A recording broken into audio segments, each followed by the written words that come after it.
အားလုံးပဲမင်္ဂလာပါရှင်။ Opera Hunter Channel ကနေပရိသတ်များအားလုံးကိုပြန်လည်ကြိုဆိုပါရစေ။ပရိသတ်များအတွက်ကျမတို့ Channel ကနေဇလံကောင်းများစွာကိုတင်ဆက်ပေးနေပါတယ်။ဒီကနေ့မှာတော့ဆရာလွင်ဦးရေးသားထားတဲ့ပိုက်ဖြစ်ဝမ်းလိုက်ခြင်းဆိုတဲ့ဝတ္ထုဇလံကိုတင်ဆက်ပေးမှာဖြစ်ပါတယ်ရှင်။တနက်လက်နက်စသဖြင့်ရန်နဲ့ပြုတ်လောက်ထားတဲ့ခင်မီလက်နက်တွေမပေါ်ပေါက်ခင်လူသားတွေကတာရဲ့တရိษံတွေကိုတော့ဓာလန်စတဲ့အနီးကလက်နက်တွေနဲ့ထိုးခုံနှိမ့်နှင်းခဲ့ပါတယ်။တနက်လက်နက်တွေပေါ်ပေါက်ပေမဲ့မြို့နယ်အလန်းဝေးလာတဲ့ကြေးရွာတွေဒါမှမဟုတ်ဈေးကြီးလာတဲ့ခင်မီလက်နက်တွေကိုကြေးရွာတွေဒါမှမဟုတ်ဈေးကြီးတဲ့ခင်မီလက်နက်တွေကိုဝဲယူမကင်တွယ်နိုင်တဲ့ကြေးရွာတွေမှာတာရဲ့တရိษံတွေကိုယနေ့တိုင်းဓာတွေလှန်နေနဲ့ထိုးခုံနှိမ့်နှင်းနေတော့မှာရန်ကုန်တိုင်းဒေသကြီးရဲ့တောင်ဖက်ပိုင်းမုတ်ကျွန်းဒေသတွေမှာလက်မှုတော်ကနစိုးတော်အစရှိတဲ့ဒီရောက်တော်တွေထူထပ်စွာနဲ့ပေါရောက်နေရဲဆိုတော့တော်တရိษံတွေပေါ်များတဲ့နာမည်ကြီးဒေသတစ်ခုဖြစ်ပါတယ်။၎င်းဒေသမှာရှိတဲ့ပလက်တော်တမဏိတော်မိချောင်းတော်စင်ကုန်းတော်အစရှိတဲ့တော်တွေကသမင်တရေကြီးဆက်တာမကပဲနဲ့တောဝက်တွေပါအလွန်တရာမှပေါ်ပါတယ်။တော်တရိษံတွေထဲမှာတောဝက်ကအကြောက်စရာကောင်းဆုံးဗျ။မိချောင်းကောင်းကျေးရွာကမုတ်ဆိုးကြီးဦးကျော်မောင်ကတစ်ပက်မှာရှိတဲ့မြေဖြူစဝိုင်းကိုတော့လန်တချောင်းပြက်လွတ်ပြီးတော့မှကျွန်တော်ကိုပြောပါတယ်တခြားသတ္တဝါတွေရောဗျာမတူဘူးဗျတခြားသတ္တဝါတွေကအနည်းအနက်ရတယ်ဆိုရင်ရှောင်သွားတည်တော့ဝက်ကြတော့အဲ့လိုမဟုတ်ဘူးချိန်ထားတဲ့လှန်အောင်မှဝင်းတိုးတာကြားတော့သူ့လောက်မိုက်မထင်ပါဘူးကိုเจ้าမောင်တကူလုံးကချွေးတွေကရွှဲနေပါတယ်ဟုတ်ရဲ့လားဗျာသူကြည့်တော့မထုံတတ်တဲ့နဲ့ဒါပေမဲ့တကယ်အရေးကြရင်တော့လေနဲ့လွင့်လာတဲ့ထင်ရအောင်လို့လှစ်ကနေဆိုရင်ရောက်လာတတ်တာသူ့ရဲ့အဆွဲဆိုတာလည်းထက်ပါပြီးနဲ့တင်းနှုံသားထက်တောင်းမှထက်အောင်မယ်ကိုကြော့မောင်ကတသားစားတစ်ခုကိုအပေါ်ကိုမြှောက်တင်ပြီးရနောက်တော့အောက်ပြန်မကြခင်မှာလှန်နဲ့ပြစ်လို့ထိုးလိုက်ပါတယ်တော့ဝက်ဆွဲကိုကျွန်တော်မြင်ဘူးပါတယ်ခက်တုံးပါပဲအမြင်မှာကြည့်လို့သာတုံးတာပတ်လိုက်တဲ့အခါများဆိုရင်ဗျာခွေးမွေးကိုဓာတ်နဲ့ရိုက်လိုက်တယ်လို့တိကနေပြက်ကြအောင်တော့ပတ်နိုင်နေကိုကျော်မောင်ကတသားအစာမှာစူးဝင်နေတဲ့လန်ကိုဆွဲနှုတ်ပြီးတော့မှတော့ဝက်အကြောင်းစိတ်ပါလက်ပါရှင်းပြပါတယ်ဒီချိန်မှာကိုကျော်မောင်တို့မိုးစိုးဖွဲကမိုးစိုးလေးတယောက်ရောက်လာပါတယ်အကိုကြီးလာထွေးတယောက်တော့ဝက်ပတ်ခံရပြီဗျို့ဟဲ့ဘယ်နှအပိုက်ခံရတာတော့ဘယ်တော့မှလဲမနေ့ကညကအပတ်ခံရတာသူတဲမှာတဲ့အခုစိတ်ရုံကိုသွားကြပြီပတ်တဲ့ဝက်ကလည်းအခုပက်လက်တော်မှာနမဲကြီးနေတဲ့ခပတ်ကြားတယ်ဗျာမောင်မြမောင်ကမောကြီးပန်းကြီးရှင်းပြရှာပါတယ်အဲ့ဒီညနေကလာပညာဖြစ်ပါတယ်အဲ့ဒီညကလေသမားတွေထုံးစံအတိုင်းကိုယ်စပားခင်းကိုအိတ်ဆောင်နေအထူးသဖြင့်မောင်လာထွေးရိုးကဲ့သို့တောဆက်မှာနေထိုင်တဲ့လေသမားတွေကတောတရိษံတွေရဲ့ရန်ကနေကာကွယ်ဖို့အတွက်ကိုယ့်ရဲ့စပားခင်းကိုစောင့်ပြီးတော့အိပ်ရပြီးရဲ့စပားခင်းကိုလာစားတဲ့တောသတ္တဝါတွေကိုခြောက်လန့်ထုတ်ရပါတယ်မောင်လာထွေးကစပားလှည့်တဲ့လေစင်ပေါ်ကနေစောင်းခေါင်းအုံးနေနဲ့အကြနာနေရယူပြီးတော့မှစပားခင်းကိုစောင့်ပါတယ်မင်းညတော့ကလိန်နီးချင်းဖြစ်တဲ့ဘာကြီးကျင်တို့လဲမှာခပတ်ကြဥဆောင်နဲ့ဝက်တအုပ်ဝင်ရောက်ပြီးတော့ဖြက်စီးပါတယ်။သစင်လွတ်ကြပြီးတော့မှကြံနေခဲ့တဲ့ဆိုတဲ့တဲ့တင်ကိုကြတော့ပို့ပြီးတော့မှခ ्यू ဆိုင်ရပါတယ်။ခပတ်ကြားဆိုတာကခါမှအဖြူရောင်စင်းကြီးပါနေတဲ့တောဝက်ကြီးပါ။ဒါအပြင်တောပြမှုဆိုးကြီးတယောက်လာပြီးတော့ပြစ်တဲ့နေရာမှာကြည်မထွက်တော့ပို့ပြီးတော့နမိတ်ကြီးသွားပါတယ်ခပတ်ကြားကပဲတကယ်စွမ်းသလားကြည်အားနဲ့ပဲတိုးနေသလားမသိခပတ်ကြားရှိရဲ့တောဝက်အသွားလာနေသွားတာကအမှန်ပါလာထွေးစိတ်ကူကောင်းနေစမှာတော့တရေတအုပ်ထွက်လာပါတယ်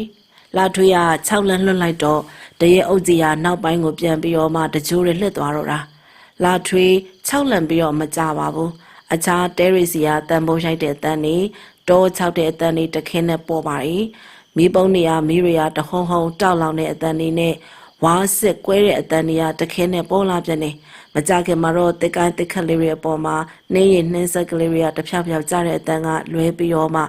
တော်ရီတစ်ခုလုံးတိတ်ဆိတ်ငြိမ်သက်သွားပါတယ်။လာထွေးကတော့လေးစင်ပေါ်ကနေပြီးတော့မှပလက်လက်ရိမ်မိကနေအိတ်သွားပါတယ်။ကြီးမားလာတဲ့အစွင့်တစ်ချောင်းရိုက်ခတ်တဲ့အတန်းကြောက်ခတ်တဲ့အတန်းနဲ့အတူအဖြူရောင်ကြားဝက်ကြီးတကောင်ရဲ့တံတန်ကတော့တောဆက်မှာပေါ်လာပါတယ်။လာထွေးထားကြည့်လိုက်တော့အဲ့ဒီအချိန်မှာခပတ်ကြားနဲ့နောက်လိုက်နောက်ပါဝက်တအုပ်ကလေကွင်းထဲကိုတလုံးလုံးနဲ့ဝင်လာပြီးရနောက်စိတ်ကြိုက်စားတော့ဖြက်စီးလို့ရှိနေကြတာဖြစ်ပါတယ်။လာထွေးကအစွမ်းကုန်6လန့်ပင်မဲ့ကြောက်လက်နေတဲ့လက္ခဏာမပြပါဘူး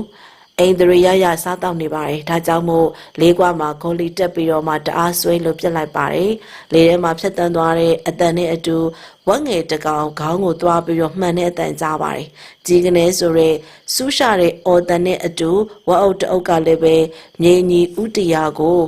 စူညံစွာနဲ့အော်ဟစ်ပြီးတော့ပြေးပါတယ်ဝက်အုပ်ရှင်းသွားတဲ့နောက်မပြေးတဲ့ဝက်သူရဲကောင်တကောင်နဲ့ကျန်နေရတောင်တွေ့ပါတယ်ဒီဝက်ကြီးကတော့ခေါင်းဆောင်ကြီးခပ်ပတ်ကြားကြီးပါမပြေယုံသားမကပါဘူးလေးစင်ပေါ်ကိုဇောင်းကန်ဆွေးကြည့်လိုက်သေးတယ်ဒုတိယကြောက်တိုးကတော့ခေါင်းဆောင်ခပ်ပတ်ကြားရဲ့ငယ်ရိတ်တက်ကိုပါမွေပွေးကိုစမိလိုက်ပြီးလေးရဲ့လင်းမြန်ခြင်းနဲ့အတူလေးစင်အောက်ကိုလှိတ်ကနေရောက်လာပါတယ်တဖြောင်းဖြောင်းနဲ့ဝက်ဘိုးဝါးတွေကိုဘေးပြန်ညာပြန်ပတ်တဲ့အတန်နဲ့အတူတက်ကဲချောင်းကလေးတွေနဲ့ဝက်ဘိုးတိုင်ကြီးတွေကျိုးပြက်ပြီးတော့မှလာထွေးရလည်းပဲကိုယိုကားရနဲ့ပြစ်လိမ့်ကြသွားတယ်။ဒါရီယိုကျူတင်တွတ်ဆောင်မိရဲ့ခပတ်ကြားကြီးဟာအောက်ကနေအသင်ဆောင်ပြီးတော့မှပတ်ပါတော့တယ်။လာထွေးကန်ကောင်းသွားတယ်။ဝက်ဘိုးတိုင်အပြက်ကြီးတွေကအရှိရခန်းနေရင်ဆိုတော့ပထမပတ်ချက်ကလွတ်သွားတာပါ။လာထွေးရတော့လန်ကိုတော်မကောက်အားတော့ပဲနဲ့တကြိုးရထပြေးတယ်။ခပတ်ကြားကြီးကနောက်ကထက်ချက်မကွာလိုက်ပါတယ်မောင်လာထွေးရတော့ဝက်ကြီးကက်ရပါလာတော့သိရနေပဲကွင်းပြန်ဘက်ကိုထွက်မပြေးပဲနဲ့တက်ပင်ကြီးကြီးရှိရာတောဆက်စီကိုအသက်လူပြီးတော့ပြေးတယ်အနောက်ကကပ်ပါလိုက်တောဝက်ကြီးကအဆွဲတကန်းမိပြီးဖြစ်တယ်မောင်လာထွေးနောက်ကတိန်ကြုံပြီးတော့မှတအားကိုပတ်ချလိုက်တာကုတုကံလို့ပဲပြောရမလားလူရဲ့အသိဉာဏ်ကြောင့်လို့ပဲဆိုရမလားမောင်လာထွေးရဲ့လိမ်မာပါနှက်မှုတွေကြောင့်ပဲပြောရမလားတော့မသိမကြီးပင်ကားကိုခုံပြီးတော့မှဆွဲလိုက်တာကြောင့်မို့တောဝက်အဆွဲချော်မြမြဘေးကနေပုတ်ကာတီကလေးလွတ်ကင်းပြီးရနောက်မကြီးကိုင်းမှာမောင်လာထွေးတယောက်တည်းတွဲလောင်ဖြစ်သွားပါတယ်ခပတ်ကြားရသူတိုက်ကွက်မထိရောက်ဘူးဆိုတာသိရတဲ့တခါတည်းပဲတပြိုင်နက်တည်းကိုစက္ကန့်ပိုင်းတွင်လှည့်ပြီးရနောက်တော့ရန်သူရှိရအောင်အပီးပိုင်းလှည့်ပါတယ်ပြီးတော့ပြေးလာတော့တာမောင်လာထွေးရတကွက်နောက်ကျသွားတယ်ခပတ်ကြားရတိုက်ကွက်တစ်မျိုးပြောင်းပြီးတော့အနောက်ချိန်နှစ်ချောင်းနဲ့မတဲရှက်ပြီးတော့မောင်လာထွေးရဲ့တွဲလောင်းကြနေတဲ့ခြေအောက်ပိုင်းကိုပတ်ပါတယ်မောင်လာထွေးခြေတလုံးမှာတော့တင်တုံးဓာတ်နဲ့ခွဲချမ်းလိုက်တဲ့လိုကြီးတီကနေနေအောင်လို့ရဲကနေသွေးတွေကထွက်ကြလာပါတော့တယ်ဒီတစ်ခါတော့မောင်လာထွေးကတတိဝင်ပြီးတော့ပုံမမြင့်နဲ့အကိုင်းပေါ်ကိုတကိုယ်လုံးကိုအရှိန်နဲ့လွှဲတင်လိုက်တဲ့အခါတော့မှကပတ်ကြားရဲ့တိုက်ခိုက်မှုတန်းကလှုပ်ကင်းသွားတာပါနေထွက်ပြီးတော့တော်တော်လေးကြာတော့မှလေသမားတွေရောက်လာတဲ့အခါမှာတက်ကိုင်းပေါ်မှာတွေးထွန်လွန်လို့တတိလက်နေရှာတဲ့မောင်လာထွေကိုသွားတွေ့တယ်။စေရုံအမြန်ပို့နိုင်မှသာအသက်ချမ်းသာရာရသွားတာပါ။မောင်လာထွေရဲ့ဝက်ပတ်ချင်းခံရမှုပြီးဆုံးပြီမကြပါဘူး။ကိုကြော့မောင်တို့မုံစိုးဖွဲကမောင်သိမ့်မြင့်တို့သားဖားနဲ့တူတူတောရဲကိုထင်းခုတ်သွားကြတဲ့နေရာမှာခပတ်ကြားနဲ့တိုးလို့ဖခင်ဖြစ်သူဦးသက်နဲ့ဝက်ပတ်ခံရတဲ့အတွက်တိတ်ဆုံးသွားရပြန်ပါတယ်။ဒီလိုနဲ့နမဲကြီးပြီးတော့မှစိုးသွန်လာတဲ့ခပတ်ကြားကြီးကိုကြော့မောင်တို့မုံစိုးဖွဲလိုက်တဲ့နေရာရောက်လာပါတယ်။ကိုကြော့မောင်ကအဖွဲကိုနှစ်ဖွဲခွဲလိုက်တယ်။တစ်ဖွဲကတော့ပိုက်စီးထားပြီးတော့မှစောင့်နေတယ်။နောက်ထပ်တစ်ဖွဲကပိုက်သေးကိုမောင်းသွင်းမှုတာဝန်ယူရပါတယ်။ပိုက်စီးမှာတာဝန်ယူတဲ့အဖွဲက73ယောက်ရှိပြီးရနောက်မောင်းသွင်းရန်တာဝန်ယူရကကိုကြော့မောင်နဲ့လက်ထောက်သိမ့်မြင့်တို့2ယောက်ထဲဒါပေမဲ့လို့ကိုကြော့မောင်တို့မောင်းသွင်းအဖွဲကတော့ခွေးအင်အားတွေကလည်းတောက်မှသေးတယ်။ပိုက်နဲ့အမဲလိုက်တဲ့အဖွဲမှာတော့အမဲလိုက်ခွေး3မျိုး3စားရှိတယ်။လိုက်ခွေးဖြက်ခွေးနဲ့သက်ဆောင်ခွေးတို့ဖြစ်ပါတယ်။လိုက်ခွေးစီမှာဆိုရင်တော့အမဲကောင်းနောက်ကထက်ချက်မကွာလိုက်တဲ့ပိုက်သေးကိုရောက်တဲ့အထိမောင်းသွင်းရန်တာဝန်ယူပါတယ်။ဖြက်ခွေးဆိုတာပိုက်သေးမရောက်ခင်လမ်းတနေရာမှာစောင့်နေပြီးရနောက်တော့မောလာတဲ့အမဲကောင်လမ်းမှာဖြတ်ကြိုက်တယ်။မောလာရဲ့လိုက်ခွေးတွေကိုလည်းအကူအညီပေးရပါတယ်။သက်ဆောင်ခွေးဆိုတာကအမဲလိုက်ရင်မလိုပါဘူးအမဲလိုက်တဲ့သူနဲ့အမဲကောင်သူ့သက်ကိုယ်သက်လူပြီးတော့တိုက်ခိုက်တဲ့အခါမှာအမဲလိုက်တဲ့သူရဲ့အသက်ကိုကဲတင်ဖို့ရန်တာဝန်ယူရပါကိုကြော့မောင်သွင်းလိုက်တဲ့လိုက်ခွေးအုပ်ကြီးကမကြပါဘူးဦးသက်ဟောင်းတန်နေပေးပြီးတော့မှအမဲကောင်တွေ့ရလို့အချက်ပေးပါတယ်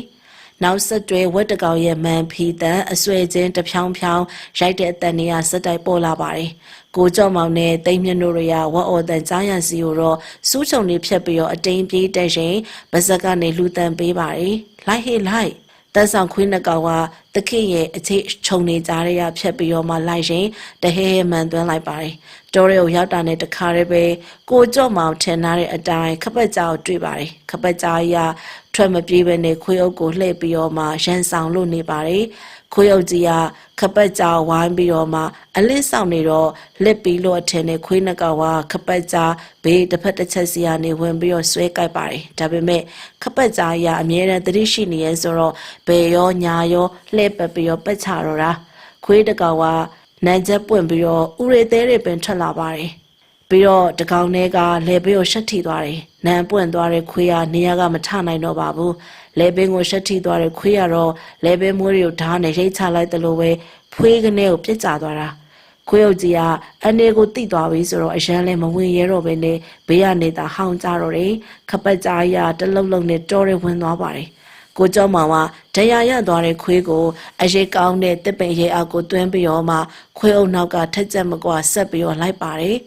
်ခပတ်ကြားထွက်လို့သွားတဲ့နေရာကတော့ဖြက်ခွေးနီမောင်နဲ့မဲလုံးတို့စောက်တဲ့နေရ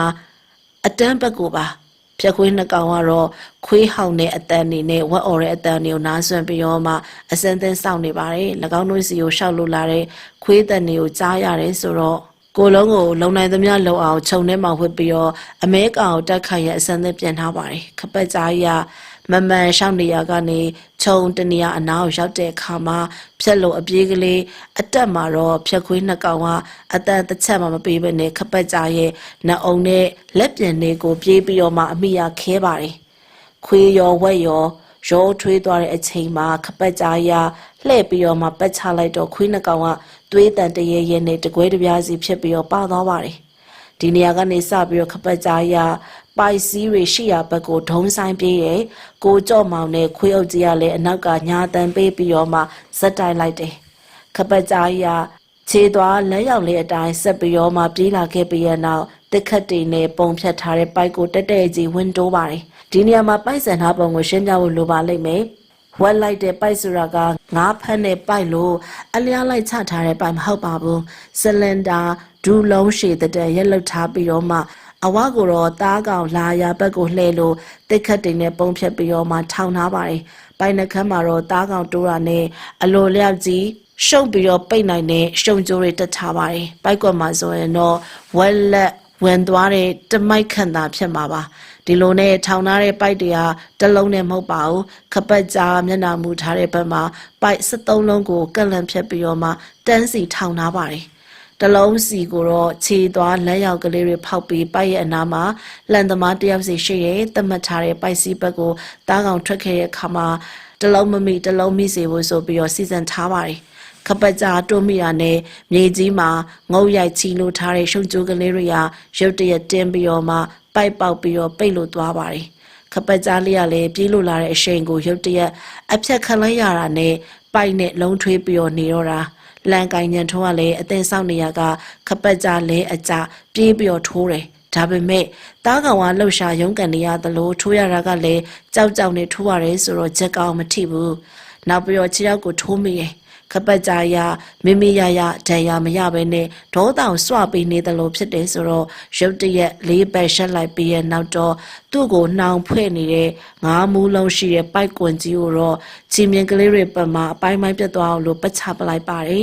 ်ရန်သူလူသားတွေကိုရှင်ဆိုင်တိုက်ခိုက်ဖို့ရအဆင့်သင့်မယ်အဲ့ဒီအချိန်မှာကိုကျော်မောင်ကအနားကိုရောက်လာပါတယ်ခပတ်ကြားကြီးကအနောက်ရောက်လာတဲ့ရန်သူကိုပို့ပြီးတော့တတိထားမိတယ်ကိုကျော်မောင်ရှိအောင်တအားပြေးပြီးပတ်တော်တာကိုကျော်မောင်ကအတွေ့အကြုံအရကျွတ်တိန်တွက်စာပြီးသားဖြစ်တော့လှန်ကိုခင်းပေးလိုက်တဲ့အခါမှာခပတ်ကြားကြီးအရှိန်အဟုန်နဲ့လှန်ကိုဝင်ပြီးတော့မှတိုးပါတယ်လန်သွားကတဘိုးကြီးအတွင်းကိုနှက်ဆိုင်စွာဝင်သွားတယ်ဆိုတော့ခပတ်ကြားကြီးနာကျင်စွာနဲ့ခါထုတ်လိုက်တယ်ကိုကျော်မောင်ရလှန်ရိုးကိုမြဲမြဲစုပ်ကင်ထားတယ်ဆိုတော့ခါထုတ်လိုက်တဲ့အရှိန်နဲ့လွှဲဆန်သွားပြီးအနားမှာရှိတဲ့တက်ပေါင်းပင်ပေါ်သွားတက်ပါတယ်။တင်ပေါင်းစူးတွေကနှစ်လက်မလောက်ချွန်မြနေရဲဆိုတော့ကိုကျော်မောင်တယောက်တော့အသေးခါအောင်နာကျင်လာတယ်။လန်သမားညံထုံးကတော့ကိုကျော်မောင်ကိုကူညီရမယ့်အစားခလန်လက်မှာရှိတဲ့တက်ပင်ပေါ်ပြေးပြီးတော့မှဂွားစုံပေါ်ရှောင်းနေပြီ။တိမ်မြင့်ကတော့ဝက်ပတ်ခံရတဲ့ခွေးတွေကိုပြုစုပြီးတော့မှနေရာမှာတင်ကျန်နေခဲ့ပါတယ်ခပတ်ကြားကြီးမြင်ကိုရနေပျောက်သွားတဲ့ကိုကျော်မောင်ရှာပါတယ်ကိုကျော်မောင်ကဘသူ့ကိုမှအာမကိုပဲကြောကဆောင်းတောင်းရွှမ်းကနေဆွဲထုတ်ပြီးရနောက်တော့ခြုံဘွားခုန်ဆန်းလိုက်တယ်ခ ကပတ်ကြားရအတန်ကြားရနောက်ကျောဘက်ကိုရုတ်တရက်လှည့်ပြီးတော့ရှင်ဆိုင်နေသက်ဆောင်ခွေးနှကောင်ရဲ့အစွမ်းတတိရအဲ့ဒီခါကျတော့မှပေါ်လာပါတယ်ခပတ်ကြားကိုကြော့မောင်နဲ့ရင်ဆိုင်မိတာနဲ့ရက်ခါနေရှန်လုံးရလဲလျှက်တပြက်ပြေးဝင်လို့နှစ်အုံနှစ်ဖက်ကိုခဲထားလိုက်ကြပါတယ်အဲ့ဒီတော့တခြားခွေးတွေကအားတက်လာကြပါတယ်သူထက်ကအလူရက်ဝင်ပြီးတော့ကြိုက်ခဲကြတယ်ခပတ်ကြားရဒဏ်ရာရထားတယ်ဆိုတော့ခွေးဥကပဲလေတင်ကြီးတညွတ်ထဲဝိုင်းပြီးတော့ကြိုက်ခဲတဲ့အတွက်ဒေါသနဲ့ဆွဆွခုန်နေတော့တာအဲ့ဒီအချိန်အနောက်ကကျက်နေခဲ့တဲ့တိမ်မြင့်နဲ့ပိုက်စီအသီးသီးအလှန်သမားတွေရောက်လာပြီးရနောက်တော့တခဲနဲ့ညာတန်ဝိုင်းပေးကြတယ်။ကဟေးရကားနဲ့ရလုံးဖိပြီးကြိုက်တာကိုကြားနဲ့နေမှာခြေထောက်ကိုဝင်ပြီးဆွဲပါဟာဒီချိန်မှာလူအုပ်ကြားတွေကပြက်လွတ်လိုက်တဲ့လှန်တစင်ရခပတ်ကြားကြောကုန်းပေါ်ဒုက္ကနေနေအောင်ဝင်ဆိုင်ပါတယ်။ခပတ်ကြားရခွေးရလူရနဲ့နှစ်ဖက်ကြားညက်နေအောင်တတိပြုမိရဲဆိုတော့ကြိုက်ခဲထားတဲ့ခွေးတွေကိုခါထုတ်လို့နောက်ပိုင်းကိုတကြိုးရဲလှည့်ပြေးပါတယ်ကိုကျော်မောင်တို့တွေကသွေးဆက်ခံပြီးတော့မှအနောက်ကနေပြီးတော့လိုက်ကြတော့တယ်ခွေးရုပ်ကြီးကစူညံစွာဟောင်းရင်ဝက်ကြီးနောက်ကထက်ချက်မကွာလိုက်တယ်ခပတ်ကြားရဲ့ခြေရာတွေကတစ်ချက်ကလေးမှနားပုံမပြပဲတခွမျက်စီကိုဥတီပါတယ်သွေးဆက်တရားလဲလမ်းတလျှောက်ရဲ့နှီးနေပါတယ်ဝက်ကြီးရဲ့အကြံစီကရှမ်းပါတယ်တခွမြစ်ကိုဖြတ်ပြီးရနောက်ကိုကြော့မောင်တို့လက်ကလွတ်မြောက်ဖို့ဖြစ်တယ်ဒီမုံစိုးဖွဲကိုရင်ဆိုင်တိုက်ခိုက်လို့မနိုင်မလဲသူသိတယ်ဝက်ကြီးရဲ့အကြံစီကိုရိပ်မိလိုက်တော့ကိုကြော့မောင်စူးမြောက်ခလုတ်တွေကိုပဲမရှောင်ကွင်းနိုင်တော့ပဲနဲ့အတိန်ဖြက်ကျော်တိုးဝစ်ပြီးတော့မှမျက်စိကိုစမ်းပါတယ်ကိုကြော့မောင်တို့မျက်စိကိုအလျှောက်တော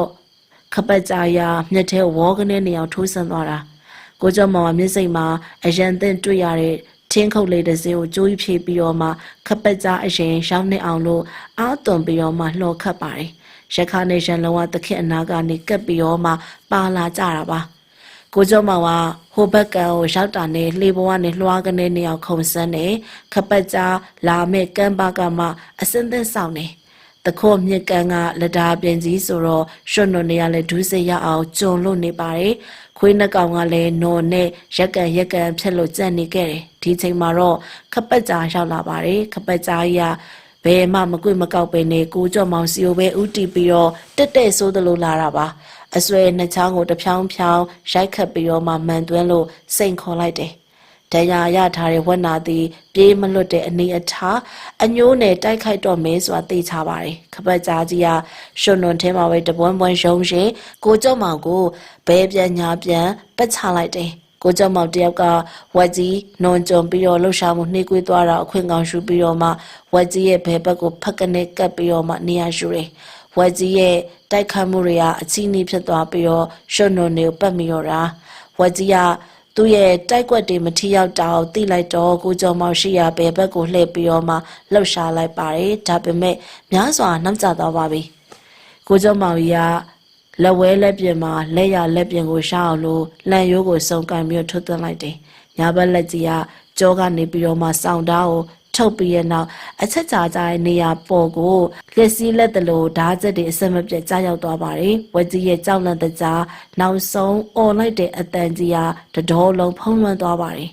်နောက်မှမိုးစိုးအုပ်စုကမြစ်ကိုဖြတ်ကူးပြီးတော့မှမကြပါဘူးရောက်လာကြတယ်ခပတ်ကြားကြားဆုံးတော့တွေ့ပြီးရနောက်တော့ဝမ်းသာအားရဖြစ်နေကြပါတယ်အုတ်ထုတ်တွေတပတ်တွေကိုကောင်းကင်ပေါ်ပြည့်မြောက်ပြီးတော့ပျော်ကြီးပျော်နေကြတယ်အောင်ပွဲခံနေကြတယ်ကိုကျော်မောင်ကြီးကစောင်းတောင်းတိန်နဲ့ကိုပြန်သွင်းပြီးရနောက်တော့သွေးတွေရွှွတ်နေပြီးကြံနေတဲ့ရက်ခါကိုပွေးပိုက်လို့ဒဏ်ရာတွေကိုမျက်ရည်နဲ့စီးကြောပြီးတယ်ရက်ခါကိုပခုံးအစွန်လေးပေါ်မှာရိုးရစွာထမ်းပြီးကအသက်ပြောက်နေပြီဖြစ်တဲ့ခပတ်ကြောင်တစ်ချက်ရုံရှာစွာကြည့်လိုက်ပါတယ်တောသူတောင်သားတွေနဲ့အမဲလိုက်သမားတွေကိုချင်းချောက်ဒုက္ခပေးနေခပတ်ကြားကိုအောင်မြင်စွာနှိမ်နေတုတ်တယ်နိုင်ခဲ့တော့ကျိန်နဲ့စွာနဲ့ပြုံးမိပါတော့တယ်ပရိသတ်များရှင်အခုပရိသတ်များကိုတင်ဆက်ပေးခဲ့တာကတော့ဆရာလွင်ဦးရေးသားထားတဲ့ပိုက်ဖြင့်ဝက်လိုက်ခြင်းဆိုတဲ့ဝတ္ထုတို့ကိုတင်ဆက်ပေးခဲ့တာဖြစ်ပါတယ်ရှင်ထမန်ပေးတင်ဆက်ပေးမှာကတော့စာရေးဆရာမောင်မောင်ဖြူရေးသားထားတဲ့မွေခေါ်မှုတ်ဆိုးဆိုတဲ့ဇာတ်လမ်းကိုတင်ဆက်ပေးသွားမှာဖြစ်ပါတယ်ရှင်ဥပန်ဘာလဲကွာတင်ငွေရဲ့မွေရွာတိခေါ်လာပြီးတော့ရိုက်ပြမယ်ဆိုရင်ရှုံးမလားပောက်ကရဘဲကလာပြီးတော့ဖြစ်နိုင်ပါမလဲဥပန်ကျော်ကခက်ဆက်ဆက်အတန်နဲ့ညင်းနေဥပန်ကသာမယုံတာအခုတာလုံးကမွေကိုလေးရွာတိခေါ်ပြီးတော့ရိုက်ပြမယ်လို့ပြောနေရဲ့အဲ့လိုတင်ငွေထက်ပြောပါတယ်ဒီတာလုံးဆိုတဲ့ကောင်ကအပြောမှာတော့2ယောက်ကိုမရှိရပါကွာ အဲ့ဒီချိန်မှာဆလိုင်းကျော်ဝင်အိမ်ပေါ်တက်လာပါတယ်ဘာပြောရဲကွာတင်ဝေမင်းတို့တာလုံးကရွာတိမွေကိုခေါ်လာပြီးတော့ရိုက်ပြမယ်လို့ပြောတာတစုံတစာကြားလိုက်ပါတယ်အဲ့ဒါဟုတ်သလားဒီလိုမေးပြီးတော့အိမ်ရှိအခန်းမှာရှိတဲ့လူအုပ်ထဲဝင်ထိုင်ပါတယ်ဦးပန်းကျော်ရဲ့အိမ်ပေါ်ထက်မှာလူရဲဆုံလို့ရန်ကုန်ကနေရောက်နေတဲ့ဧည့်သည်ဦးထွန်းရှိနဲ့ကိုလွင်ဦးပြီးတော့မှဦးပန်းကျော်ရဲ့ညီဖြစ်တဲ့တင်ဆန်းတင်ငွေကြားဖို့အခုရောက်နေတာကဆလိုင်းကျော်ဝင်းရန်ကုန်ကရောက်နေဧည့်သည်ဦးထွန်းရီနဲ့ကိုလွင်ဦးတို့တွေကစိုက်ပျိုးမွေးမြူရေးတွေနဲ့နယ်မြေကိုကွင်းစင်လေ့လာနေတာဖြစ်တယ်။ပဲခူးရိုးမှတောင်ချီမှာရှိတဲ့တင်အင်းရွာကလေးရဲ့ပတ်ဝန်းကျင်ဒေသတွေမှာမြေလွတ်မြေရိုင်းနေပေါ်တယ်။မြေဩဇာအလွန်ကောင်းတယ်။နောက်ပြီးတော့မှတင်အင်းရွာရဲ့အနာမှာနှစ်ပေါင်းများစွာကလေးကဖြစ်ထွန်းနေကြတဲ့အင်းကြီးတစ်ခုရှိပါတယ်။ဒါကြောင့်မို့စိုက်ပျိုးရေးအတွက်ရေမပူရဘူး။ဒါကြောင့်မို့ကိုထွန်းရီတို့တွေကဒေသခံလူတွေနဲ့ပူးပေါင်းဖက်ဆက်လုပ်ပြီးတော့မှစိုက်ပျိုးမွေးမြူရေးလုပ်ငန်းတွေလုပ်ဖို့ရကွင်းစင်လို့လိလာဆွေးနွေးနေရဖြစ်ပါတယ်။ဧည့်သည်ဦးထွန်းရီနဲ့ကိုလွင်ဦးတို့တွေကတောထဲမှာမွေကိုရွာထိခေါ်လာပြီးတော့ရိုက်ပြမယ်ဆိုတော့တာလွန်ရဲ့ပြောတဲ့စကားအံ့ဩနေကြတယ်။ဖြစ်နိုင်ပါမလား။တောရဲ့ဒေသနဲ့မရန်နေလာတဲ့မြို့ဒေသကဧည့်သည်ကိုလွင်ဦးနဲ့ဦးထွန်းရီတို့မပြောနဲ့ပဲခူးရိုးမဒေသနဲ့တင်ရင်ရွာကဥပန်းကျော်တို့လိုရှေးမီနောက်မီပုဂ္ဂိုလ်ကြီးတွေတောင်းမှတာလုံးစကားမရှုံနိုင်အောင်ဖြစ်ကြတယ်ဟုတ်တယ်ကိုကြုံဝင်း तू ကမင်းတို့တောရရမွေတွေ့ရဆိုရင်ပြောတဲ့ तू ရွာအထိခေါ်ပြီးတော့ရိုက်ပြมาတဲ့လေအဲ့လိုကိုတာတော့ကပြောတယ်အဲ့တော့တင်ငွေကထက်ရှင်းပြတယ်ဒီလောက်တောင်အပြောကြီးရဲ့မုံဆိုကြီးပဲတာလုံးတော့လက်တွေစမ်းမှဖြစ်တော့မယ်ငါမွေတွေ့ထားတယ်ကွဘယ်နဲ့မှလဲရောက်လာတဲ့ရဘာမှဝင်မပြောဘဲနဲ့ငြိမ်ပြီးနားထောင်နေတဲ့ကြားတော်ကဆလိုင်းကျော်ဝင်ရောမေးတယ်ဝါဖြူမြောင်ပါဟိုဝါဖြူမြောင်သင်္ကန်းပင်ချုံနာခြုံကြီးထရအကောင်ပြောတာလားကြားပေါ်ကဆက်မေးတယ်ဟုတ်တယ်ငါတို့ထွက်လိုက်လို့မနေကိုပြေးရတာဟေးမွေမတကယ်ငန်းစားမွေကြီးခြေချင်းဝက်လောက်တုတ်တယ်အရှိကလည်း6တောင်လောက်ရှိမှထင်တယ်ဆလိုင်းကျော်ဝင်ရဲ့ပြောတဲ့စကားကိုကြားတော်ကဆက်ပြီးတော့မှဟုတ်တယ်ကိုကျော်ဝင်ရဲ့ကျုပ်ကလည်းမိုးရမိုးဆိုင်အဲ့ဒီနေရာကိုရောက်တယ်ခြုံထဲကနေငုံကြည့်လိုက်ရောတခါတည်းအတိုက်ထရထွက်လိုက်တော့တာတော်သေးရပေါ့ဗျာလေးကွာပါလာလို့လေးကွာနဲ့အဆက်မပြတ်ပြစ်ပြီးတော့မှပြေးရတော့တာပြေးခဲ့ရမယ်လေကြားတို့ရဲ့မဟုတ်ကြားဆိုတာငမ်းမွေတွေရဲ့မိတ်လိုက်တဲ့အချိန်ဒီလိုချိန်ဆိုရင်လူတွေ့တဲ့ဆိုရင်အတင်းလိုက်တာအဲ့ဒါသူတို့အကျင့်ပဲငါကြားဘူးလေငါတွေ့ခဲ့တာကတော့ပြီးခဲ့တဲ့စောင်းပေါက်တော့ငမ်းမွေတွေတားပေါက်တဲ့ချိန်လေးဒီကောင်ရအထီးလာအမလာတော့မပြောတတ်ပါဘူးဆလိုင်းကျော်ဝင်းက၎င်းမွေကြီးတွေရဲ့တဘာဝအလေးစရိုက်အကြောင်းတွေကိုရှင်းလင်းပြောပြနေတာကိုတော့ဦးထွန်းရီနဲ့ကိုလွင်ဦးတို့တွေကစိတ်ဝင်စားနားထောင်ကြတယ်ဒါနဲ့သူတို့ပြောနေတဲ့မုတ်ဆိုးတာလွန်လျှောက်လာပြီးတော့မှတာလွန်ကတစ်ဖက်ကလေယာလုပ်ငန်းကိုဝါသနာအရှလှုပ်ဆောင်နေပြီးတော့မှဟင်းစာအဖြစ်သမင်တရေជីဝတ်ဆက်စသဖြင့်တောကောင်တွေကိုလည်းဒူးလေးတနက်ထောင်ကြောက်ကြော့ကွင်းစရာတွေနဲ့ပြစ်ခတ်ပြီးတော့မှဖမ်းဆီးပါတယ်ထောင်လဲထောင်ပါတယ်မုတ်ဆိုးလုတ်ကိုလုတ်ကန်နေတဲ့သူလည်းဖြစ်ပါတယ်အင်ဂျီ20ကျော်သာရှိတဲ့ပဲခူးရိုးမှတောင်ချီမှာရှိတဲ့မြေပြန့်ချင်းလူမျိုးတွေနေထိုင်တဲ့တင်းရင်ရွာလေးကတော့တာလွန်တယောက်တည်းမုတ်ဆိုးအလုတ်ကိုလုတ်တဲ့သူရှိရပါတင်းရင်ရွာလေးကတော့ဒိုင်ဦးမြို့နယ်ရဲ့အရှိတောင်ဘက်14မိုင်အကွာမှာရှိတဲ့ပဲခူးရိုးမရဲ့တောင်ချီအရှိဘက်မှာကက်ရရှိနေရဲဆိုတော့တတော်ကြီးတွေတတော်ကျိုးဝိုင်းရွာလေးဖြစ်တယ်ဒါကြောင့်မို့လဲတင်းအင်းရွာရဲ့ပတ်ဝန်းကျင်မှာဆိုရင်တော့တားကောင်တွေပေါ်များတာပါဒီလိုတားကောင်တွေပေါ်တဲ့ဒေသဖြစ်တော့မြို့ဟာအပျော်တန်းအမဲပြမြို့ဆိုးတွေကတင်းအင်းရွာလေးကိုမကြမကြရှောက်ပါတယ်ဒီတော့မုတ်ဆိုးကြီးတာလုံးကအဲ့ဒီလူတွေရဲ့အဓိကဆက်လိုက်ဖြစ်နေကူညီလှုပ်ရှားပေးနေကြဖြစ်တယ်ကဲအကူတာလုံးငွေတွေ့တယ်ဆိုရင်ပြောရွာတိခေါ်ပြီးတော့ရိုက်မယ်ဆိုတာအခုကိုကြုံဝင်းနဲ့ကြားတူတို့ကလေဝါဖြူမြောင်မှာငန်းဆောင်မွေကြီးကိုတွေ့ထားတယ်တဲ့အဲ့ဒါရွာတိခေါ်ပြီးတော့ရိုက်ပြတော့လေပြီးတော့အကိုတာလွန်ပြောတယ်မလားငန်းဆောင်မွေတို့မိသည်ရိန်နီးပြီးတော့ကုန်းကြတဲ့နေရာဒေသမျိုးမှာနေရဆိုတာလေအခုမွေရငန်းဆောင်မွေအစ်စ်ဖြစ်မှနဲ့တူတယ်တင်ငွေကတာလွန်ကြားမှစိန်ခေါ်စကားပြောပါတယ်ဟုတ်မှလည်းလောက်ပါကိုတာလွန်ရဲ့စိုင်းကြောင်ရင်မယုံကြည်ရဲ့ပုံနဲ့ပြောတယ်တာလုံးကပြက်လဲစိန်ခေါ်တယ်ဧည့်သည်ကိုလွင်ဦးနဲ့ကိုထွန်းရီတို့တွေကမဖြစ်နိုင်တဲ့ဖြစ်ကိုစိတ်ဝင်စားကြတယ်လူငယ်ပီပီမခန့်ကျင်စိတ်ရှိရဲ့အလောင်းစားဝါသနာပါတော်ကိုလွင်ဦးရုပ်တရက်ပင်လဲကဲကိုတာလွန်တရားကြီးလောင်းမယ်လေဗျာတကယ်လို့ခမားရှုံးရင်ပတ်စံပေးစရာမလိုဘူးကျွန်တော်တို့အပြန်ရန်ကုန်ယူသွားဖို့အမဲတကောင်လောက်တော့ပြစ်ပေးလိုက်အချောက်လှမ်းမိယူသွားမယ် ကောင်းပြီလေစိတ်လိုက်ပေါ့ဗျာမိုးစိုးရေးတာလုံးကကိုလွယ်ဦးရဲ့စိန်ခေါ်ခြင်းကိုချက်ချင်းသဘောတူရဲလို့ပြောပြီးတော့စိန်ခေါ်လိုက်ပါတယ်။ကဲဒီလိုဖြစ်ရင်တော့လောင်းချင်းငွေတရားကိုဥပန်းကျော်လက်ထဲကိုထည့်ထားလိုက်မယ်။ဒီလိုဆိုပြီးတော့မှဦးထိုးရှိကလုပ်ငန်းသဘောမြောက်စေဖို့ရန်ဝင်ပြီးတော့ပြောပါတယ်။ဟာကောင်တာလွန်ကြည်လေလုံအောင်တော့ငွေတရားမရဘဲနဲ့မွေကြိုက်ခံနေရအောင်မယ်။ဦးပန်းကလည်းလေကျွန်တော်ထင်သေးလိုက်တာလွန်ရောငွေသားလက်ခံထားလိုက်စမှာဒိုင်လူကြီးတာလှုပ်ဆမ်းပါဗျာတာလုံးကသူ့ကိုယ်သူယုံကြည်မှုအပြည့်ပဲအလောင်းအစားပွဲကိုအတည်ပြုလိုက်ပါတယ်ရွာတိအောင်မွေခေါ်လာပြီးတော့ရိုက်ပြမယ်ဆိုရဲအလောင်းအစားပွဲသတင်းကတော့တင်အေးရွာငယ်ကလေးအတွင်မနဲ့မိုးတောက်တဲ့အခါမှာတော့တမဟုတ်ချင်းပြတ်နှက်သွားပါတယ်လူတိုင်းစိတ်ဝင်စားတယ်မနဲ့10နိုင်လောက်ကစပြီးတော့မှရွာရဲ့အရှိတ်အောင်စန်းရဲ့လေကွင်းတွေထဲမှာဥပန်းကျော်ခေါင်းဆောင်တဲ့လူတွေရှောင်းလာကြတယ်နွေရသည်မှာနွေဦးတပေါင်းလာဆိုတော့ပင်လယ်တွေကစပားတွေရရှိတ်သိမ့်ပြီးနေပြီကွင်းအကျယ်မြင်ကွင်းဖြစ်ပါတယ်မင်းညကလေးကတာလွန်းနဲ့ကိုလွင်ဦးဆလိုင်းကျော်ဝင်တင်ငွေတို့လူဆိုတော့မွေခေါင်းရှိုက်ပွဲရဲ့စီမင်းစည်းကမ်းတွေကိုတစ်ဖက်နဲ့တစ်ဖက်ညှိကြတယ်တာလွန်းကသူကလေးကွာတစ်ခုထဲယူသွားမယ်လို့ဆိုပါတယ်ငန်းဆောင်မွေကိုခေါင်းကိုစောင်းပြီးတော့ကြိုက်တဲ့အခါမှာလူကိုအဲ့ဒီလိုကြိုက်တဲ့အကြောင်းဒါကြောင့်မို့ခေါင်းရည်ဆောင်ပြီးကြည်တက်တဲ့ဘက်ကလူရောင်ပြပြီးတော့ခေါ်လာမှာဖြစ်တဲ့အကြောင်းတာလွန်ပြောပါတယ်ဒီမှာအထွန်းရင်ခမရတော့မြို့သားတွေဆိုတော့မွေအကြောင်းမသိလို့ကြောက်ရင်လည်းကြောက်မှာပေါ့မွေရရဲ့တဘာဝစရာအမှုချက်နေရသိရဆိုရင်ဘာမှကြောက်နေစရာအကြောင်းမရှိဘူးတာလွန်မင်းညတော့ကဥပန်းကျော်ရဲ့အိမ်ပေါ်မှာပြောပြဆွေးနွေးသွားပြီးတော့မှဆက်ပြောတယ်ငွေဆိုတာခွေးဆွဲတယ်လို့လဲလူကိုဆွဲကြိုက်နေတာမဟုတ်တယ်လို့ကြားလို့လဲခေါ်ပြီးတော့ကြိုက်နေတာမဟုတ်ဘူးလင်းမြန်ဖြက်လက်မှုလည်းရှိရမဟုတ်ဘူးသူ့ရဲ့အနာရောက်တော့မှဒီလိုငန်းမွေမျိုးကပပြင်းကြီးထောင်ပြီးလွှဲကာရှမ်းကနဲ့လှမ်းပေါက်နိုင်တာအဲ့တော့ဒီကောင်တွေကိုစိတ်တူအောင်လှုပ်ပြပြီးတော့မှခေါ်လာမယ်ဆိုရင်အဲ့ဒီလိုငန်းမွေမျိုးကရန်လိုတက်တဲ့မွေဟောက်မျိုးနွယ်ဆိုတော့ဘလို့ပဲခေါ်မြားခေါ်ရင်လိုက်လာတက်တဲ့မွေတရိษံပေါ့ဦးထိုးရီကမနေ့တော့တာလွန်ပြောပြတဲ့အစိပ်ပြဲမွေရဲ့သဘောတဘာဝဒလေးစရိုက်တွေအကြောင်းဘ ഹു တုတအဖြစ်ကြားခဲ့ရပြီဆိုတော့တတိယပါတယ်ဥပန်းကျော်ဦးထိုးရှိတို့လူစုရောက်လာပြီးတော့မှနေရာကရွာရဲ့အရှိတ်အောင်စန်းလေကွင်းအဆက်မှာဖြစ်တဲ့မွေခေါ်ရိုက်ပွဲကိုစိတ်ဝင်စားနေကြတဲ့ရွာကရှိတဲ့လူကြီးလူငယ်တွေပါရှောက်လာကြပါတယ်တတိကောင်းတဲ့အမျိုးသမီးအပြိုရွယ်လေးတွေကလည်းရှောက်လာကြည့်ကြတယ်လူပေါင်း90ကျော်လောက်ဖြစ်မယ်ယောက်ျားလူရွယ်တွေလက်ထဲမှာတော့ဝရင်တုပ်ကိုစီကင်ထားကြတယ်မတော်လို့မွေကလိုက်လံပြီးတော့မှကြိုက်ခဲ့သည်ရှိတော်ဆိုတဲ့အတွေးနဲ့သူတို့သက်မှာတစ်ကြိမ်တစ်ခါမှမမြင်ခဲ့မကြားခဲ့ဘူးတဲ့ဖြစ်ရက်တွေဆိုတော့တာလုံးပေါ်မှာအထင်ကလည်းမကြည့်ရုံလည်းမရှုံးတာဖြစ်ကြတာပေါ့အခုလက်တွေ့ကြည့်ရတော့ကြုံရတော့မယ်ဆိုတော့စိတ်အားထက်သန်နေကြတယ်လို့စိတ်ကိုလည်းတထင်ထင်ဖြစ်နေကြအမှန်ပဲ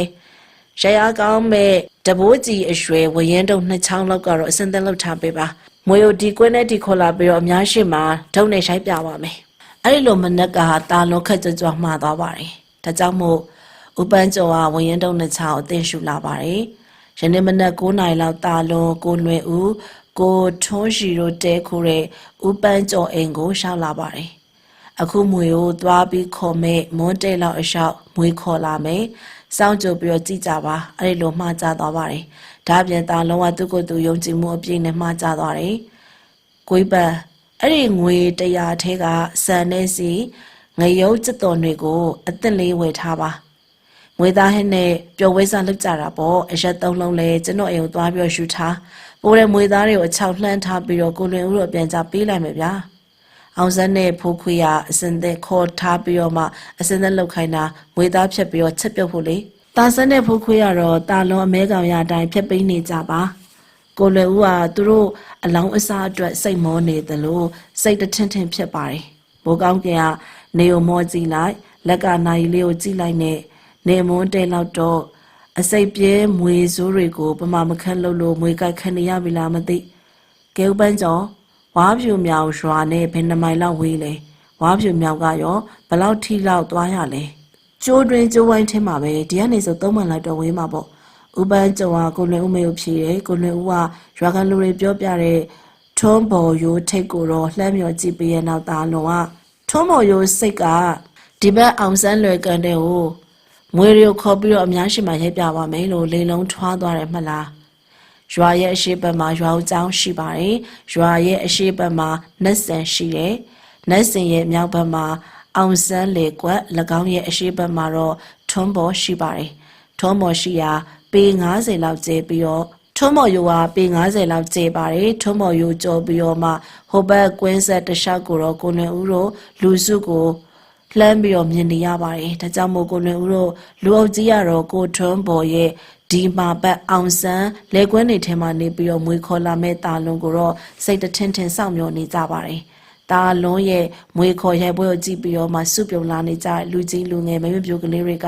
တယောက်တစ်ပေါက်နဲ့ထင်ရပြောနေကြတယ်လူမြေရဲ့အတင်းလိုက်တက်တဲ့မွေစိုးမွေမိုက်ငန်းဆောင်မွေမျိုးကိုတွားခေါ်တဲ့တာလွန်ကမွေကိုမခေါ်နိုင်ပဲလမ်းမတင်မွေကိုက်ခံရပြီးတော့မှအတုပအလောင်းကိုတွားရှူနေရအောင်မလားလို့၎င်းလို့ဖြစ်ရင်တော့အတုပအလောင်းကိုရွာတဲ့ယူလာလို့မဖြစ်ဘူးရွာပြင်မှာပဲထားရမှာဖြစ်တယ်လို့၎င်းလူငယ်တချို့ရဲ့ပေါက်တကရပြောနေတဲ့အတန်တွေကိုပဲလေဦးလွင်ဦးကြားပါတယ်ဒီလိုဆိုရင်မိမိအလောင်းစားကြောင်းမို့မိမိပြောကပါနေပါပေါ့လားဆိုတဲ့အတွေ့အဖြတ်ကနေဝတ်ပါတယ်ဟုတ်မှာလူငယ်တယောက်ရဲ့ထိတ်လန့်တကြားပြောတဲ့အတန်ကြားပါတယ်အားလုံးကလူတွေလက်ညှိုးထိုးပြနေတဲ့ထုံးပေါ်ရိုးထိတ်စီကိုလှမ်းမျောပြီးတော့မှကြည့်ပါတယ်ထုံးပေါ်ရိုးရဲ့ဟိုဘက်ကွင်းပြင်ကျဲရဲ့အစုံတောဆက်တနေရာမှာ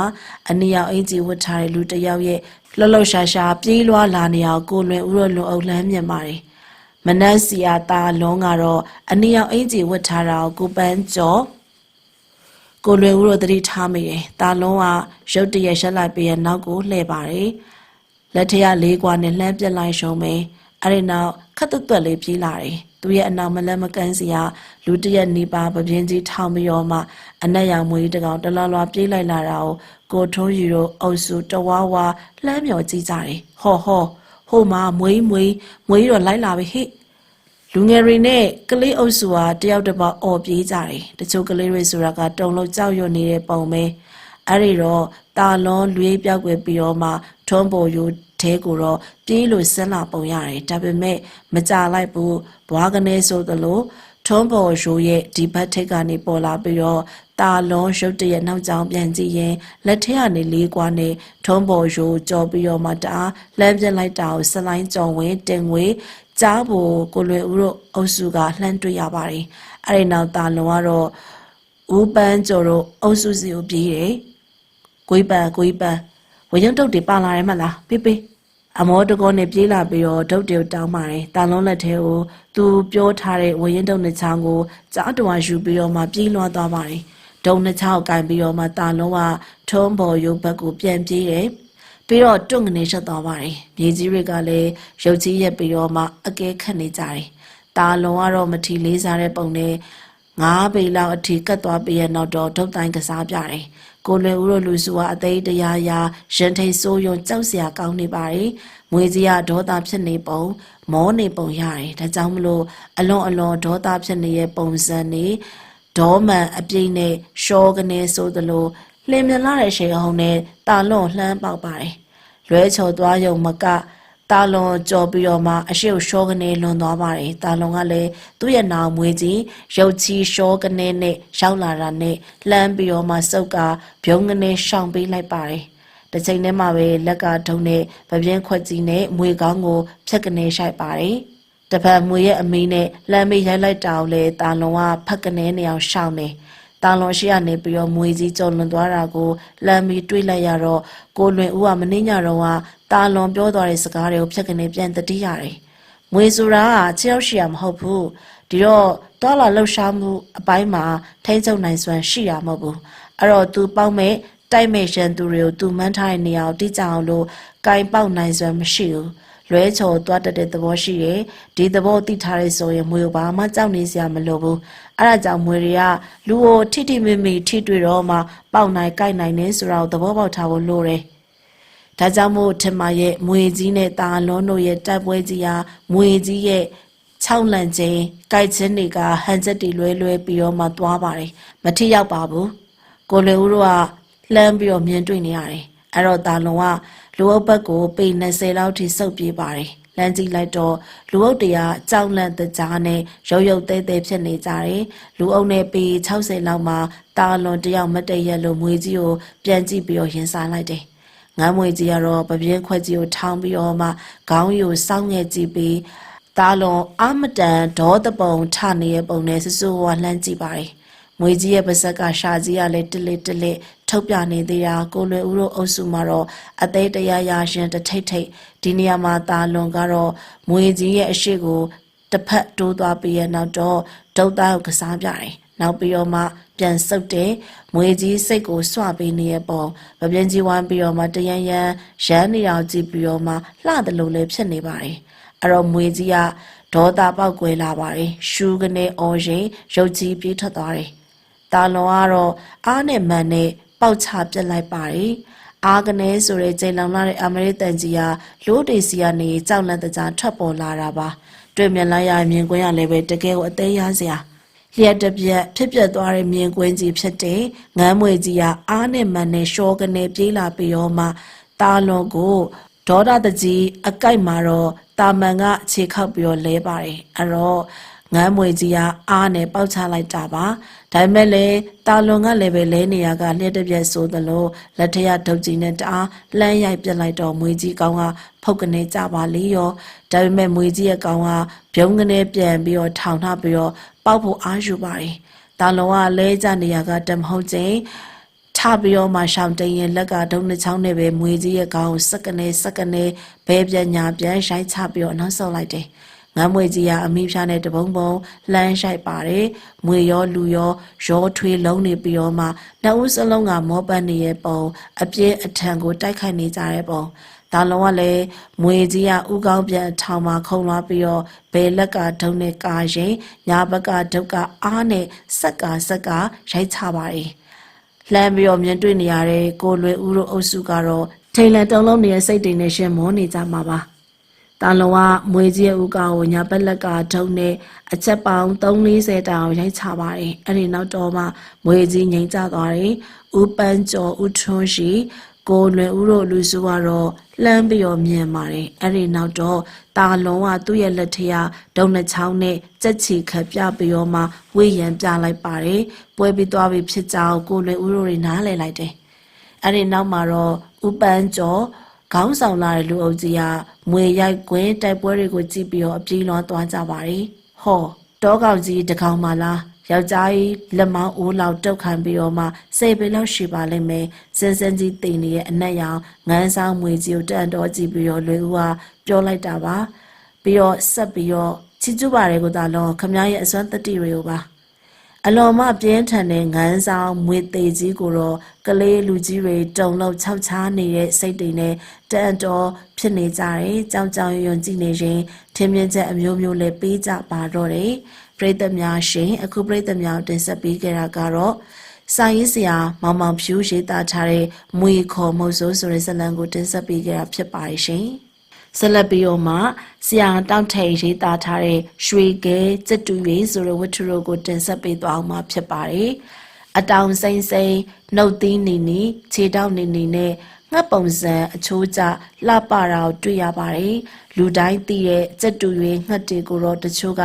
အယောင်လှရင်သဘောတွေကျပြီးတော့တချို့ကတော့လူစကားတင်လို့တက်တယ်ဆိုပြီးအိမ်မှာလောင်ရင်လှလေးတွေနဲ့အကြအနမွေးမြူတက်ပါတယ်စက်တူရေးကလည်းငှက်စာကလေးကလည်းငှက်ကြီးကန်းကလည်းငှက်ဆိုပေမဲ့ကြီးကန်းဆိုတဲ့အယောင်မဲအယုတ်ဆိုးတခိုးငှက်လိုလူသိများပြီးတော့မှမလပ်ပါတဲ့ငှက်ကြီးကိုတော့ပြစ်ခတ်6လက်မုံတီးကြပါတယ်စာကလေးကိုတော့မြို့သူမြို့သားတွေတောသူတောင်သားတောင်သူလေသမားရာစိုက်ပျိုးတဲ့သူတွေလောက်ဇိုဝါဖြက်စီးတဲ့ငှက်ကလေးတွေလို့မသိကြပါဘူးဘသူကမှလည်းအလှမမွေးပါဘူးစက်တူရွေးကတော့အုပ်လိုက်နေကြတယ်လေကင်းအခင်းတွေကိုအလွန်ဖြက်စီးပမဲ့မြို့အရက်မှာတော့အလှမွေးထားကြပါတယ်ကျွန်ုပ်ငယ်စဉ်တော့စက်တူရွေးငှက်တီနဲ့တော်တော်လေးရေဆက်ဆောင်ပါတယ်မကြာခဏရေးသားခဲ့မှုတဲ့အတိုင်းကျွန်ုပ်ငယ်စဉ်ចောင်းသားဘဝចောင်းပရက်တွေမှာဖခင်ဖြစ်သူရဲ့လုပ်ငန်းခွင်တောစခန်းမှာလိုက်ပါနေထိုင်ခဲ့ကြပြီးတော့မှပဒတ်ထောင်ဖွရှာငါးစေးခတ်ရစ်တဲ့ပြားဖွတ်တဲ့သူတွေနဲ့တွေ့ဆုံခင်မင်ခဲ့ပြီးရနောက်သူတို့လုပ်ငန်းတွေကိုလည်းတော်တော်လေးဆက်စုပါဝင်ခဲ့ပူပါတယ်စက်တူရဲ့အတိုက်ကိုနှိုက်ပြီးတော့မှမွေးခဲ့တာကတော့ကျွန်တော်ကိုယ်တိုင်မွေးခဲ့တာပဲဖြစ်ပါတယ်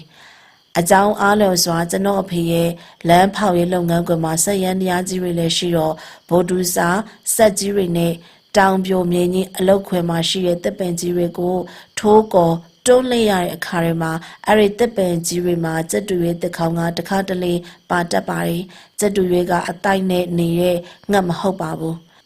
တက်ခေါင်းထဲမှာနေပြီးတော့မှတော်ရဲတက်ပင်ကြီးတွေပေါ်မှာမြမတဲ့နေရာတွေမှာတက်ခေါင်းတွေပေါ်မှာနေထိုင်ပြီးတော့တားပေါက်လေးရှိပါတယ်။ကျက်တူရဲနှိုက်တဲ့သူတွေကအဲ့ဒီတက်ပင်ကိုတက်စွန်ဆန်ပြတက်ပြီးတော့ကျက်တူရဲပေါက်တွေကိုနှိုက်ပြီး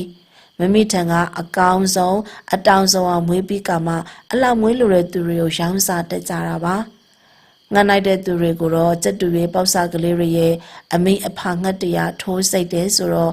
အခက်မသိရင်ဒဏ်ရာအကြီးကြီးရတတ်ပါတယ်ကျွန်ုပ်ကတော့အဲ့ဒီလူတွေကဲ့သို့တောအတွင်းမှာမတ်ဆောင်မြင့်မာလာတဲ့တပ်ပင်ကြီးတွေကိုတက်နိုင်တဲ့သူမဟုတ်ဘူးဗိုလ်ဒူစာနဲ့ထိုးလှည့်နေတဲ့တက်လဲပင်ကြတဲ့အခါမှာအဲ့ဒီတပ်ပင်ကနေပါလာတဲ့တက်ခေါင်းတွေကကျက်တူရဲ့ပေါက်စနလေးကိုအလွယ်တကူနှိုက်ယူခြင်းဖြစ်ပါတယ်အပင်တက်ပြီးတော့မှ၎င်းနှိုက်ယူတဲ့ကဲ့သို့ကျက်တူရဲ့အထိုးစိတ်လည်းမခံရတပ်ပင်ကြီးတစ်ခုလုံးထိုးလဲခံတဲ့အခါမှာငပေါက်ကလေးတွေရဲ့မိဘကျက်တူရဲ့ရာထိတ်လန့်ပြန့်သန်းပြေးကြပါတယ်ကျက်တူရဲ့ကဥရအများကြီးဥပြီးတော့မှအကောင့်နဲ့အများကြီးပေါက်တာမတွေ့ပါဘူးကျက်တူရဲ့တစ်ခေါင်းကနေငပေါက်စတကောင်နှစ်ကောင်လောက်ပဲတွေ့ရပါတယ်ငကကြက်လိုဘဲလိုမွေးကလေးကအမွေးတွေခွန်းလုံးကလေးတွေလိုလုံးလုံးချုံချုံမဟုတ်ပါဘူးဥဝပေါက်စားမှာဆိုရင်ကိုလုံးတီးနေဖြစ်လို့တက်ကောင်းအတွင်မိဘရှင်ခွင်အောက်မှာအနှွေးတက်ယူရပါတယ်ရက်တော်တော်လေးကြာတော့မှအမွေးနုကလေးတွေအတောင်ဖြားအမီးဖြားလေးစပေါက်တယ်တပင်လဲပြီးတော့မှနိုင်ယူရတဲ့စက်တူရေးပေါက်ခါစားအမွေးအတောင်မရှိကိုလုံးတီးငှက်စော်ရင်အသက်ရှင်ခဲ့ပါတယ်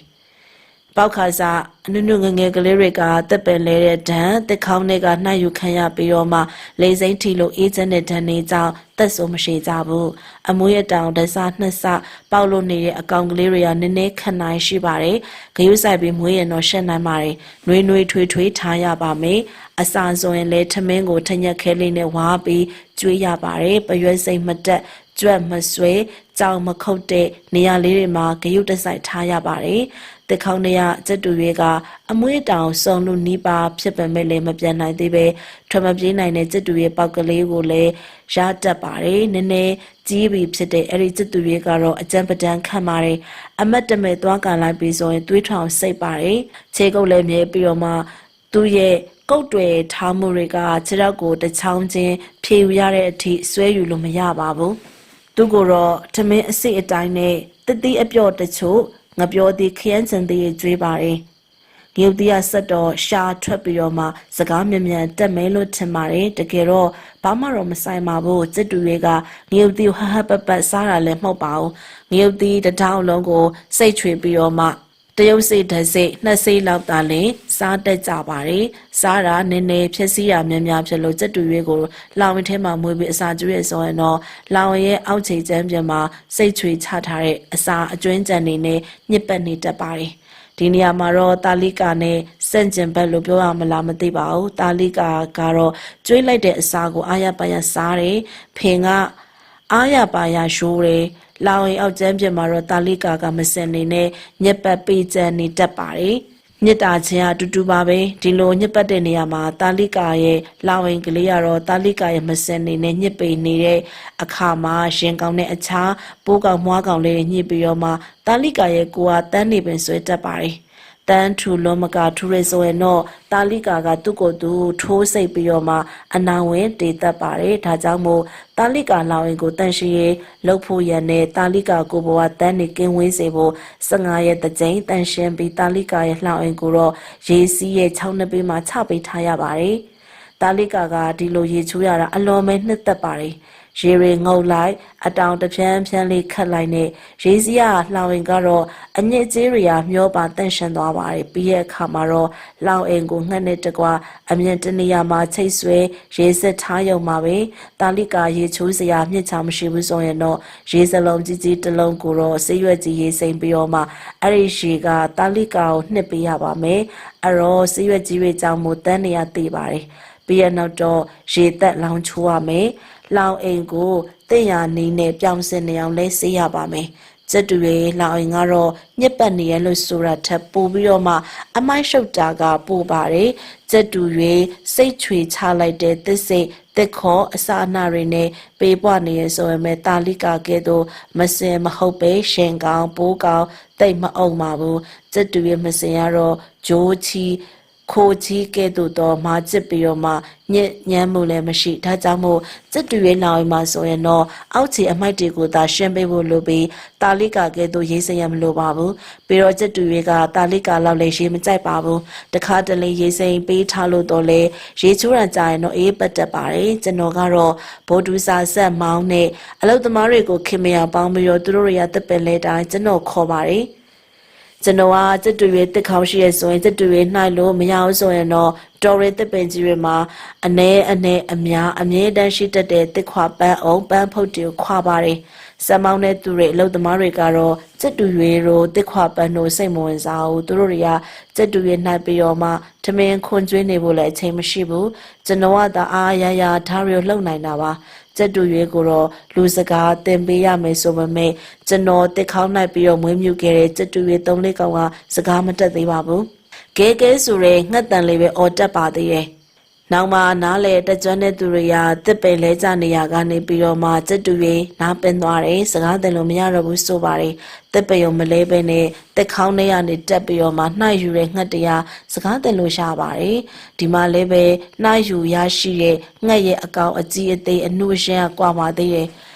ငါနုနဲလေးတွေကိုရှားပေးရတော့ရှင်းအောင်မွေးနိုင်မယ်ဆိုရင်အဲ့ဒီငှက်ကစကားတက်လွယ်တယ်အတောင်ဆုံးလူမတက်ရှိပြီဆိုရင်လူစကားတင်လို့မရတော့ပါဘူးကဲပါပဲအတောင်ဆုံးပြီးတော့ပြန်တန်းနေတဲ့စက်တူရဲကလေးတွေကိုတော့စကားတင်လို့မတက်ပါဘူးလောင်ရင်ထဲမှာလည်းငိမ့်မနေရောက်ရခက်နေတက်ပြီးတော့မှအတောင်နေညှက်လို့ထားတော့လေအကိုင်မခံလက်ပအောင်ကလည်းသွေးထွက်နေအောင်စိတ်တက်ကုတ်ဖဲတက်ပါသေးတယ်စောတော့ငါပြောခဲ့တဲ့တစ်ခေါင်းတက်ပြီးတော့မှနှိုက်လို့နုနဲစက်တူရွေးကလေးတွေကိုစကားတင်ချင်နေဆိုရင်မနက်စောလူချေတိတ်တဲ့အချိန်ငှက်တွေစင်းအိုးတွေကိုထည့်ပြီးတော့မှပြောချင်တဲ့စကားတွေကိုစင်းအိုးဝမှာလူကအတန်ပေးထွက်ပေးလိုက်ရုံးပဲရက်ကြတဲ့ခါမှာအဲ့ဒီတန်ငှက်ကတူပါပြီးတော့ပြောဆိုလာနိုင်ပါတယ်တချို့ဆိုရင်မနက်စောသူအမြဲကြားနေရတဲ့ပဲပြုတ်ဆိုတာမျိုးကိုအရင်ဆုံးတက်ပါတယ်စကားတန်မဟုတ်ပါဘူးသူကြားရတာကိုကြားတဲ့အတိုင်းသူကအတန်ပြူတာပါတခါတော့တုတ်တန်နာမှာနေအိမ်တစ်ခုကမွေးထားတဲ့စက်တူရဲကအတူပါချပြီးဆိုရင်တီးရဲ့ဆိုင်းတန်ကိုတော့လွန်ခဲ့တဲ့4 နှစ်5 နှစ်လောက်တုန်းကနေမျိုးတွေမှာအတူပါကိစ္စမှာဆိုင်းမပါမဖြစ်ထည့်ပါတယ်အဲ့ဒီလိုကြားရဖန်များပြီဆိုတော့အဲ့ဒီဆိုင်းတန်အတိုင်းအတန်တူနေအောင်ဘိန်ထီစသဖြင့်ထအော်တက်ပါတယ်အင်ရှင်နေပင်ထိတ်လန့်ပြီးတော့မှဖုံးကြီးကြောင်သွားပြီးလှူလိုက်ရတာဖုံးတော်ကြီးကတော့သဘောလဲကြတယ်လက်ခတ်နေဒီအတန်ကဖုံးကြီးအတွက်ကလက်ကြီးကောင်းတဲ့အတန်မှတ်လားစက်တူရွေးရတော့အတန်ကိုတူပါပြောဆိုနိုင်တာကသူ့ရဲ့ရှာကြောင့်ဖြစ်မဲ့ထင်ပါတယ်သူရဲ့ရှာကအခြားစက်တူရွေးရဲ့ရှာလို့ချွန်ရှေမြောမဟုတ်ပါဘူးလူရဲ့ရှာနဲ့ပုံစံတော်တော်လေးခက်ဆန်တူပါတယ်လုံးကလေးပါကျွန်တော်မွေးခဲ့တဲ့စက်တူရွေး3-4ကောင်ကတော့တပြိုင်နက်တည်းမွေးရတာမဟုတ်ပါဘူးတစ်ကောင်စီမွေးရပါစစွာပြောတဲ့အတိုင်းပဲတစ်ပင်လဲကြတဲ့ဒဏ်နဲ့နားပင်သွားသလားတော့မသိဘူးစကားတင်လို့မတက်တော့ဘူးဆိုပေမဲ့ငယ်ရွှေဥပေါက်စကလေးတွေထမင်းဝါပြီးတော့ခွန်ကျွေးခဲ့တာဆိုတော့သူ့ကိုယ်သူစက်တူရွေးငှက်ဆိုတာမေ့သွားသလားတော့မသိပါဘူးစက်တူရွေးတွေကစားလေရှိရဲ့အစားတွေစပါးပြောင်းငရုတ်သီးတွေကိုမစားတတ်တော့ဘဲနဲ့လူစားတွေပဲစားတော့တယ်ပထမတော့သူတို့အတွက်ပဲပြုတ်အာလူချက်စသဖြင့်လှုပ်ကြွေးပါတယ်နောက်တော့လေလူစားတာမှန်သမျှခရမ်းချင်သည်စားတယ်လူစားတာမှန်သမျှအားလုံးစားတော့အားလုံးကျွေးလို့ရတယ်ငါဟင်းကြက်ဥကြောခရမ်းချင်သည်ချက်ကမှအစားငပိရေဖြောအထီအောင်မှအကုန်စားပါတယ်ငပိရေတော့ထမင်းနဲ့နေဖက်ကျွေးရတာပါနောက်ဆုံးမွေးတဲ့စက်တူရဲ့ကလေးဆိုရင်ထမင်းစားခန်းထဲမှာလောင်အိမ်လေးနဲ့ချိတ်ထားရကလူတွေထမင်းစားတာမြင်ပြီးဆိုရင်သူကလောင်အိမ်ထဲကထွက်တယ်လောင်အိမ်တကားကျိတ်ကိုသူ့ဘာသာသူဖြုတ်တတ်တယ်ထမင်းစပွဲပေါ်ခုံချလာပြီးတော့ထမင်းစားတဲ့သူတီတီဟာချကျွေးအောင်ဘာမှမရှောင်စားပါတယ်ဝတ်သားဟင်းဆိုလည်းအစီဆိုလွန်ကြိုက်တယ်အစီတုံးတုံးလက်နှလုံးတတဆိုရင်ကိုအောင်စားနိုင်တယ်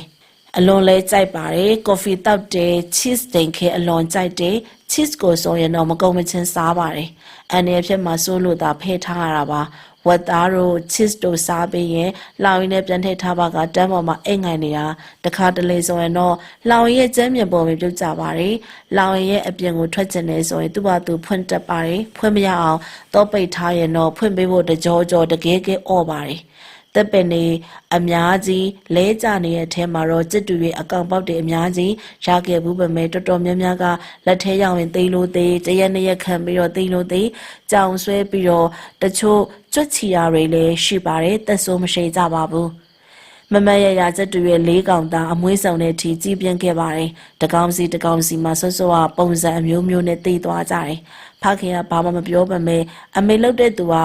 ကျွန်တော်ချက်တူရဲ့မွေးရဲဆိုရင်သူ့ပါအလုရှုပ်ရတာတကြောင်တော်တော်ကြီးလာတော့မှတည်သွားရဲဆိုရင်စိတ်ထိခိုက်ရတာတကြောင်ဆိုတော့ကျွန်တော်ချက်တူရဲ့ပေါက်ကလေးတွေရှူမလာပါနဲ့လို့တားပါတယ်အဲ့ဒီလိုကန့်ကွက်တဲ့အထဲမှာနောက်ဆုံးမွေးမြူတဲ့အကောင်ကကျွန်တော်တို့နဲ့နှစ်နေပါနေသွားခဲ့ပြီးတော့လူရင်လုံးလုံးမပြန်ပြေးနိုင်အောင်လို့အတောင်ညှက်ပေးစရာတော့မလိုပါဘူးအတောင်ဆုံးတော့အမွေးအတောင်အလွန်လှပင်မဲ့နှုတ်သီးကသူတကာစစ်တူရဲလို့ရဲရဲနေနေမဟုတ်ပါဘူးနီမဲမဲအယောင်ဖြစ်ပြီးတော့ခြေရောက်ကလည်းခက်မဲမဲမှုနားလည်တဲ့သူတွေကကလားစစ်တူရဲဆိုပြီးတော့စကားအလွန်တက်တယ်လို့ပြောပါတယ်ဒါပေမဲ့ကျွန်တော်ပြောတဲ့အတိုင်းပဲတစ်ပင်လေးရဲ့ဓာတ်နဲ့ဖြစ်တာလားတော့မသိစကားတင်တော့မရဘူးစစ်တူရဲအော်ရဲတန်တကယ်ကဲပဲပြုတ်တက်ပါတယ်သူအော်တဲ့အတန်ကြာရင်တခုခုဖြစ်နေပြီဆိုတာသိတယ်အိမ်ကိုသူမမြင်ဘူးတဲ့လူစိမ့်လာတာမျိုးစွန်းခံဖုံကြီးကြွတာမျိုးထမင်းစားခနဲ့ကြောင်ဝင်တာမျိုးဆိုရင်သူအော်တယ်ဘာမှမရှိဘဲနဲ့အော်နေရဆိုရင်ထမင်းစားလို့တောင်းတယ်တခုခုကျွေးလိုက်ရင်အော်ရာရှက်သွားပါတယ်သူကတော့လူရနေရဲဆိုတော့တိမ်သားလုံးချစ်တယ်ကျွန်တော်ကတော့အဲ့ဒီချိန်တုန်းက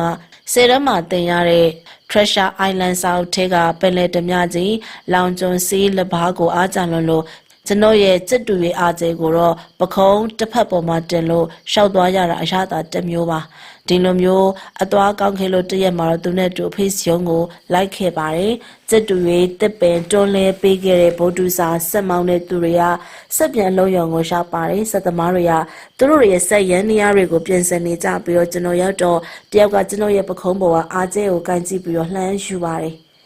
အားကျဲကိုခေါ်သွားရဲဆိုရင်ဟိုလူဝကြီးဒီလူဝကြီးနဲ့ရှိုးနေပြီဆိုတော့အားကျဲကလည်းဟိုလူလက်ပေါ်ကူးလိုက်ဒီလူလက်ပေါ်ကူးလိုက်ကျွန်တော်ကတော့စက်ပြေရုံထဲကလူတယောက်ကိုလှမ်းပြီးပေးလိုက်တော့အဲ့ဒီလူကအားကျဲကလှမ်းအကူချေချော်ပြီးတော့ကျွန်တော်တို့နှစ်ယောက်ကြားစက်ပစ္စည်းရေးစေးကြောဖို့ရစီတိုင်ကီကိုဒေါင်လိုက်ချမ်းထားတာပါအဲ့ဒီဒီဇယ်ကန်တွေကိုပြုတ်ကြပါလေရောအဲ့ဒီချိန်တော့ဓာတ်စီဒီဇယ်ဆိုတာကဖောချင်တော်ခြင်းဆိုတော့ဆက်စေးလက်စေးထည့်ထားတဲ့ဒီဇယ်တွေကတိုင်ကြီးချမ်းနှစ်ချမ်းနဲ့ပြည့်လို့နေပါအားကျရပြန်နိုင်ပေမဲ့ပြန်ချိန်မရဘဲနဲ့ဒီဇယ်ထဲမှာစုံစုံမြုပ်ပြီးတော့ပြုတ်ကျသွားခဲ့ပါတယ်ကျွန်တော်တို့ဝိုင်းစေတော့ဒီဇယ်နှစ်တဲ့အားကျရစီရီနဲ့ရွှဲနေလို့ဝမ်းထဲကိုလည်းဝင်သွားတဲ့ပုံပဲအဝတ်6တိန်နဲ့တုတ်တင်ပေးပေမဲ့ဒီဇယ်စီကမစင်နိုင်ဘူးစီကလည်းအသက်မဟုတ်ဘူးလေစက်ပစ္စည်းတွေထည့်ပြီးစေးထားရဲဆိုတော့စီညစ်စီမဲတွေအားကျရစစ်တူရဲ့အရှောင်မစိမ့်တော့ဘဲနဲ့အဲ့ဒီဒီဇယ်စီအမဲရောင်မဲပုတ်ပုတ်ဖြစ်လို့နေပါတယ်ကျွန်တော်ကလည်းမတက်နိုင်ဘူးဆိုပြီးအားကျဲကိုဆက်ပြနိုင်နဲ့ရေးချိုးပေးတယ်စီထဲမှာနှစ်ပြီးတော့မှ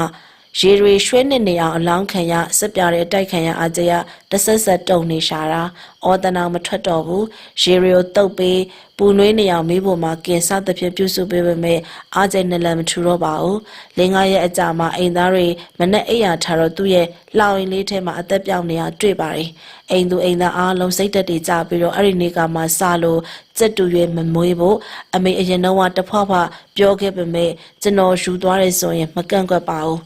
အိမ်နာဦးစီးဖခင်ရပါအခုတခါတော့ဗီဒီယိုအာနာသုံးပါတယ်အဖေကပြောပြီးဆိုရင်တော့ကျွန်တော်မလုပ်ရဲပါဘူးကျွန်တော်ကိုယ်တိုင်လည်းစစ်တူရင်းနဲ့ပတ်သက်ပြီးတော့တော်တော်လေးစိတ်ထိခိုက်သွားပြီးဆိုတော့အဲ့ဒီနေရာစပြီးနောက်ထပ်စစ်တူရင်းတာလိကဘာမှထပ်မံမွေးမြူခြင်းမပြုတော့ကြောင်းငယ်စဉ်ဘဝတွေကိုအမှတ်တရရေးသားလိုက်ရပါတော့တယ်ပရိသတ်များရှင်အခုပရိသတ်များကိုတော့ဇာတောက်ထရေးသားထားတဲ့ရွှေခဲစစ်တူရေးဆိုတဲ့ဝတ္ထုတို့ကိုတင်ဆက်ပေးကြဖြစ်ပါတယ်ကျမတို့ channel ကနေတင်ဆက်ပေးနေတဲ့ဇာတ်လမ်းတွေကိုအားပေးနေတဲ့ပရိသတ်များအားလုံးကိုကျေးဇူးတင်ပါတယ်ရှင်